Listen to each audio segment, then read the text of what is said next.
El caso que les traigo el día de hoy es un caso que contiene un triángulo amoroso, donde un crimen que aparentemente fue un robo estuvo sin resolver por más de 10 años y que contiene un interrogatorio muy famoso hecho a una mujer policía. Este es el caso de Stephanie Lazarus.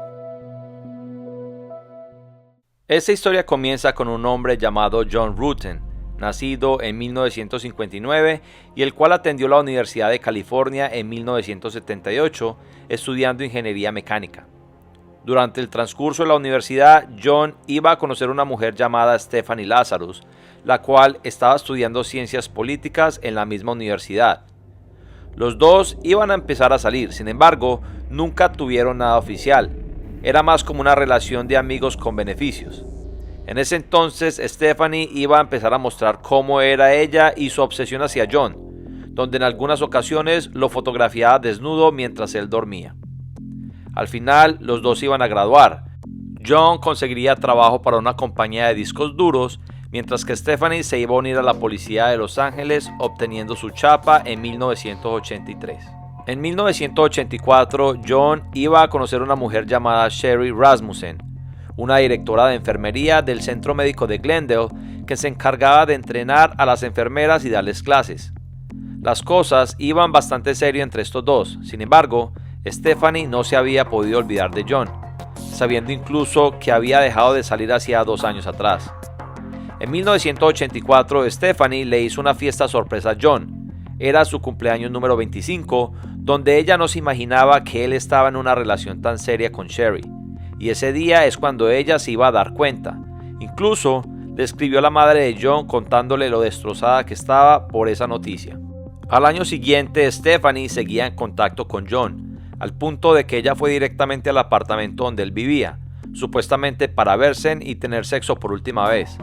John ya estaba casado en ese entonces, y lo único que hizo fue incrementar la obsesión que Stephanie tenía hacia él. Ella a toda hora iba a ir a donde John y su esposa Sherry estaban, haciendo sentir a Sherry muy incómoda, especialmente porque ella también sabía que ellos dos, Stephanie y John, habían salido cuando estaban en la universidad. Una vez Stephanie iba a ir al lugar de trabajo de Sherry, a decirle que las cosas entre ella y John no habían terminado y que si ella no iba a tenerlo a su lado, nadie lo iba a hacer. Sherry le iba a comentar a sus padres los temores de que estaba lidiando con una loca, que muchas veces antes de irse al trabajo, afuera del condominio, se podía ver a Stephanie mirándola detenidamente vestida en uniforme de policía. También les dijo que ella sentía que la estaban siguiendo. Temprano en la mañana del 24 de febrero de 1986, John salió del apartamento en el que vivía con su esposa Sherry a trabajar. Por su parte, Sherry Rasmussen, de 29 años, empezaría su jornada laboral unas horas después. Sin embargo, ella tenía una charla motivacional y no se sentía muy bien de la garganta, por lo que llamó directamente al centro médico a decir que más bien se iba a quedar en la casa a descansar ese día. A las 9:45 de la mañana, un vecino iba a observar que la puerta del garaje estaba abierta y que el BMW de Sherry, el cual había sido un regalo de parte de John, había desaparecido. John y la hermana de Sherry la iban a llamar durante el día sin obtener respuesta alguna. Al mediodía, una empleada del servicio de uno de los apartamentos cercanos iba a escuchar 2 personas peleando y una cayendo al piso. Ella no escuchó ningún disparo de pistola ni tampoco llamó a la policía, porque pensó que era una disputa normal de pareja en uno de los apartamentos. John eventualmente iba a regresar a la casa después del trabajo, pero iba a encontrar a su esposa muerta en el piso. Ella había recibido 3 disparos. El lugar estaba desordenado, vasos rotos, mesas volteadas y huellas ensangrentadas. Ella recibió los disparos a través de una colcha, con la intención de reducir el sonido de los disparos. Al parecer la pelea fue feroz. Sherry trató de defenderse como pudo, recibiendo heridas y golpes en la cara, pero algo interesante era un mordisco que tenía en el brazo, como si alguien hubiera tratado de arrancar el pedazo de un mordisco. Según la investigación, ella fue sorprendida mientras estaba en la casa cuando todavía vestía su levantadora. Todos se preguntaban quién le había podido hacer esto a Sherry. Habían señales de que alguien había entrado a robar electrodomésticos, muchos de ellos todavía tirados en el piso al lado de Sherry.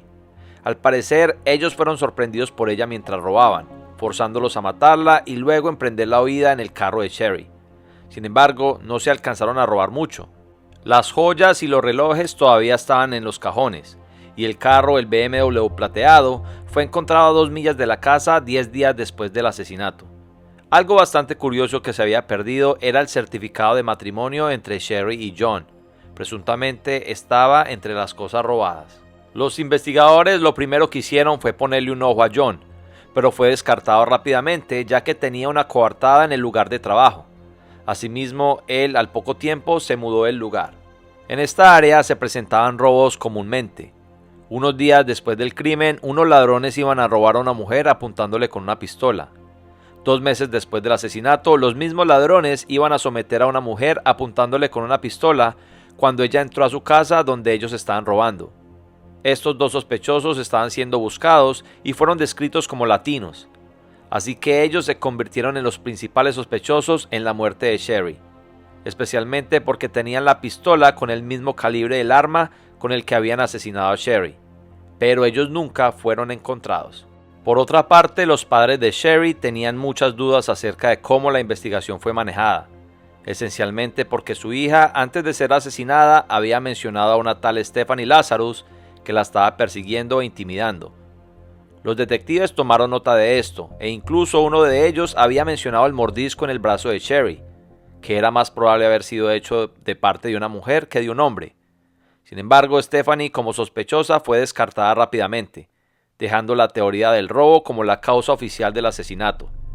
Esto era en Los Ángeles en 1980, donde los niveles de criminalidad eran demasiado altos. Los padres de Sherry seguían insistiendo que no estaban de acuerdo con los resultados de la investigación, y así fue por muchos años, ofreciendo recompensas, haciendo ruedas de prensa e incluso ofreciéndose a pagar por pruebas de ADN, algo que era bastante nuevo y costoso en ese entonces. Ellos siempre argumentaron que el solo hecho de que la persona que le disparó a Sherry lo haya hecho a través de una colcha de una cama indicaba que esto había sido un asesinato premeditado. En un punto, los detectives le dijeron a los padres de Sherry que deberían olvidar lo que le pasó a su hija, ya que no había nada más que hacer y deberían de seguir con sus vidas. Al otro lado de la historia está Stephanie Lazarus, la cual estaba teniendo una carrera muy exitosa, subiendo rápidamente entre los rangos de la policía de Los Ángeles, convirtiéndose en detective y contrayendo matrimonio con un hombre llamado Scott Young, que también era policía de Los Ángeles y con el que eventualmente adoptaría una niña pequeña. El departamento de policía respetaba mucho a Stephanie por su trayectoria, donde hablaban siempre cosas buenas y positivas acerca de ella. Era una líder con un récord intachable que se preocupaba por sus compañeros de trabajo y por la comunidad de la policía haciendo diferentes eventos. Y a la misma vez se expandía profesionalmente creando su propia agencia de investigación privada de nombre Unique Investigations. Las cosas se iban a quedar así y el tiempo iba a pasar, pero no poco tiempo. 18 años iban a transcurrir hasta que una criminalista de la policía de Los Ángeles llamada Jennifer Butterworth en el 2004 le echaría un nuevo vistazo al caso de Sherry Rasmussen. Ella estaba revisando toda la evidencia forense del caso sin resolver de Sherry, usando técnicas y herramientas modernas que no pudieron ser aplicadas anteriormente.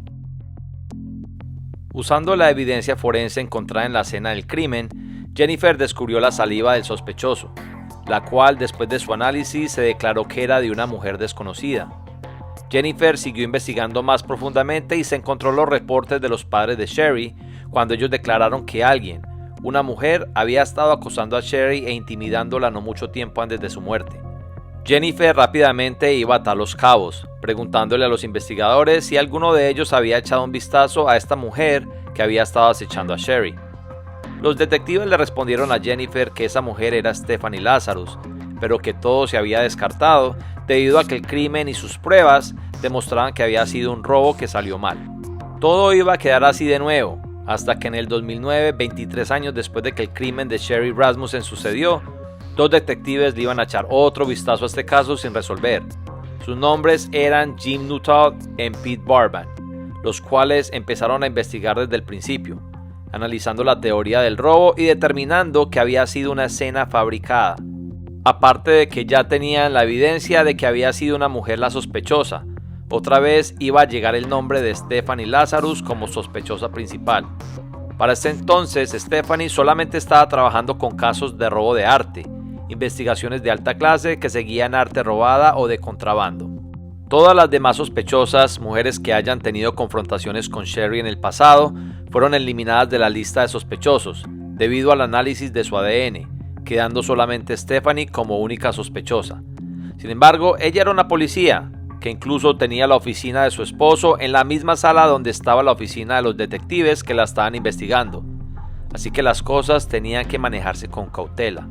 Primero que todo porque en caso de que ella llegara a escuchar que estaba siendo investigada de nuevo por parte de otro policía, ella podía mejorar su defensa o cubrir pistas, ya que también tenía acceso a todo esto. Y en segundo caso, si ella no era culpable, investigar a una policía con tanta trayectoria y causar un escándalo mayor, le arruinaría la hoja de vida. Así que decidieron investigar en secreto, encontrando que Stephanie había reportado su arma perdida 13 días antes del asesinato de Sherry Rasmussen. El calibre del arma era el mismo que había sido usado el día del asesinato, y algo curioso era que ella reportó el arma perdida no en su propio departamento, sino en el departamento de policía de Santa Mónica, como si ella no hubiera querido que la gente supiera acerca de esto. Los investigadores también sabían que Stephanie había estado libre el día del crimen de Sherry, y ella tenía el conocimiento suficiente para organizar una escena del crimen y hacerla parecer un robo. Stephanie inmediatamente fue puesta bajo vigilancia por 2 semanas, donde un día ella iba a botar en una canasta de basura un vaso del que estaba bebiendo y una pajilla. Los detectives no perdieron esta oportunidad y cogieron ese vaso para analizar el ADN que fue el mismo encontrado en la saliva del mordisco en el brazo de Sherry. Ellos sabían que Stephanie era una oficial que mantenía armada, por lo que su arresto tenía que ser bien planeado. Así que ellos la llevaron a los cuarteles generales con el pretexto de que tenían un sospechoso de arte robada, al cual necesitaban que ella lo interrogara. Para entrar a los cuarteles generales, ella tendría que entregar el arma. Cuando estaban en la habitación, ella inmediatamente se dio cuenta que no había ningún sospechoso al que ella iba a interrogar. Por el contrario, ella iba a ser la persona interrogada y que las preguntas iban a ser acerca de Sherry Rasmussen. Oh, okay. Do you know John Rutten? John Bruton. John Rutten? Rutten. Oh, yeah, I went to school with him. You did? Yeah. How long did you know him? Gosh, I went to school in, let's see, went to UCLA in 1978 I started and, met him at school at the dorms. Mm-hmm. Was there ever any relationship or anything that developed between you guys? Yeah, I mean, we dated, Uh-huh. What's this all about? Well, it's relating to his wife. I may have met her. Well, let me ask you. You said you dated John. How long did you guys date? I mean, are you guys, is this something, I mean, you said I was going to interview somebody about art, and how you guys are... Had you ever met his wife? I may have. Do you remember her name or anything, or?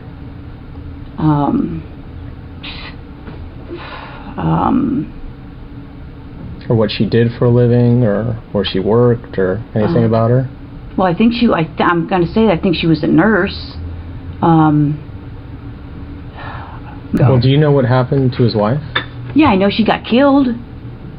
What did you hear about that? I saw a poster at work. I'm sure I spoke to him about it. I mean, would you remember something like that in your life?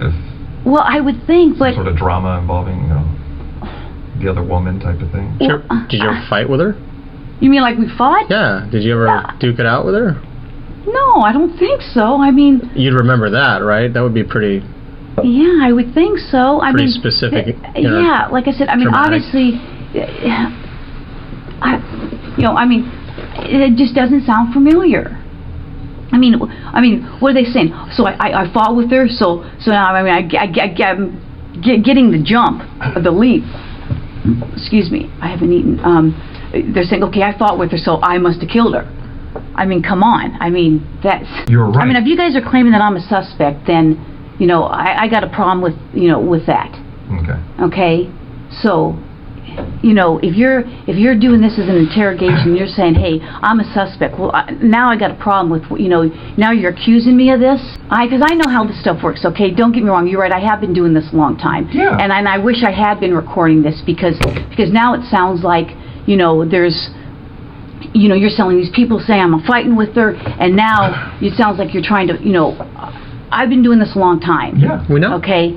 And now it almost sounds like you're trying to pin something on me. Los detectives, incluso teniendo el ADN de la copa que habían recogido, querían ver la forma en que Stephanie reaccionaría cuando le preguntaran si aceptaría dar una prueba de ADN, a lo que ella inmediatamente se rehusó y salió de la habitación, para luego ser arrestada en el pasillo. I mean, I'm shocked. I'm really shocked that somebody would be saying that I did this. I mean, we had a fight, so I went and killed her. I mean, come on. Well, That's...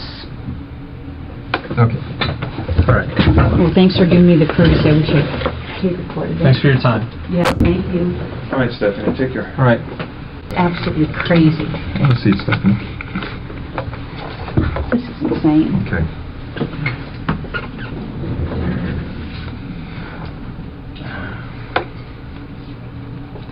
Give me 1 second.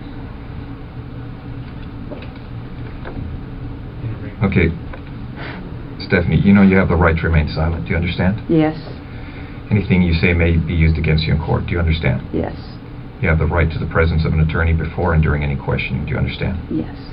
If you cannot afford an attorney, one will be appointed for you free of charge before any questioning if you want. Do you understand? Yes. Do you want to talk to us right now? No. All right. Okay. This then. is crazy. This is I'm like in shock. I'm totally in shock. Después del arresto a Stephanie se le permitió pensionarse temprano de la policía de Los Ángeles, así como también ella fue enviada a la cárcel del condado de Los Ángeles, donde fue encarcelada con una fianza de $10 millones. Este monto era tan alto debido a que el caso era bastante fuerte y ella podría huir del país o coger las armas de su esposo pagando una fianza baja. A surprise twist to a decades-old murder mystery. LAPD detectives have found a killer, and she is one of their own. Dr. Suki's live with a cold case that took 23 years to solve. Tricia. Well, Christine and Carlos, this apartment building behind me here on Balboa Boulevard, that is where 23 years ago a woman was found murdered inside her apartment, and that case went unsolved for 23 years until this morning. That's when investigators arrested a veteran LAPD female detective for that woman's murder. En el 2012 empezó el juicio, donde la fiscalía argumentó que los motivos de Stephanie para matar a Sherry Rasmussen fueron estrictamente por celos. La evidencia era muy clara: la mordida en el brazo, el ADN, el arma y la celopatía fueron los principales argumentos de los fiscales ante el juez para demostrar que Stephanie había asesinado a Sherry. Varias veces durante el juicio, John Rudin se vio bastante sentimental, diciendo haber tenido sexo con Stephanie mientras él estaba con Sherry había sido un grave error. Incluso después de la muerte de su esposa, él se vio con Stephanie de nuevo para tener sexo.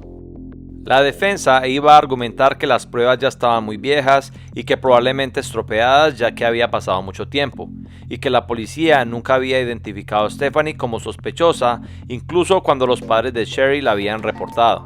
Ellos argumentaban que la evidencia era circunstancial.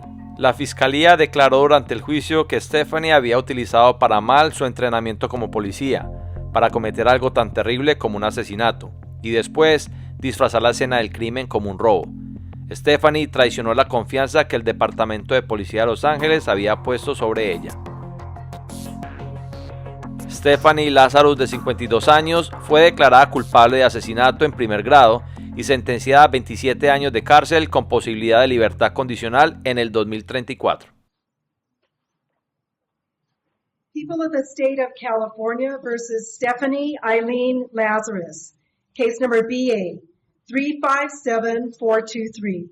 We, the jury, in the above entitled action, find the defendant, Stephanie Eileen Lazarus, guilty of the crime of murder of Sherry Rasmussen in violation of Penal Code Section 187A, a felony, as charged in count 1 of the information. Después del juicio hubo dos demandas impuestas por dos diferentes grupos. La primera demanda fue por parte de los padres de Sherry, que por obvias razones siempre dijeron que Stephanie Lazarus era la culpable del asesinato. La segunda demanda era de parte de Jennifer Butterworth, la cual argumentaba que en el 2004, cuando ella investigó el caso de nuevo y encontró el ADN en la saliva, empezó a preguntarle a los policías acerca de Stephanie Lazarus. Inmediatamente se sintió discriminada y maltratada, donde incluso la transfirieron de departamento de policía. Sin embargo, ninguna de esas demandas iba a prosperar.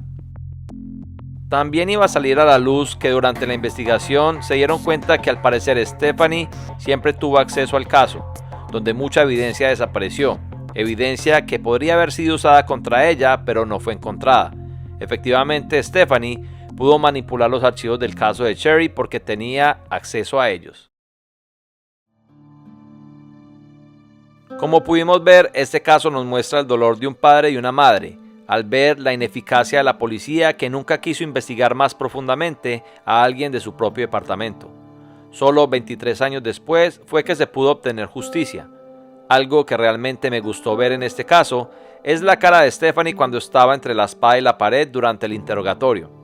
Sin embargo, también pienso que la condena fue muy corta, pero ustedes tendrán sus propias opiniones. Como siempre, gracias por ver otro de nuestros casos. La forma en la que puedes apoyar el canal es suscribiéndote para que el algoritmo de YouTube impulse el canal y más personas puedan verlo. También a la misma vez no te perderás ninguno de nuestros próximos casos. Recuerda que si te gustó, no olvides darle like y a la misma vez comentar lo que piensas acerca de lo sucedido, o recomendarme casos que quieras que publique en el futuro. De nuevo, gracias por ver Manny True Crime.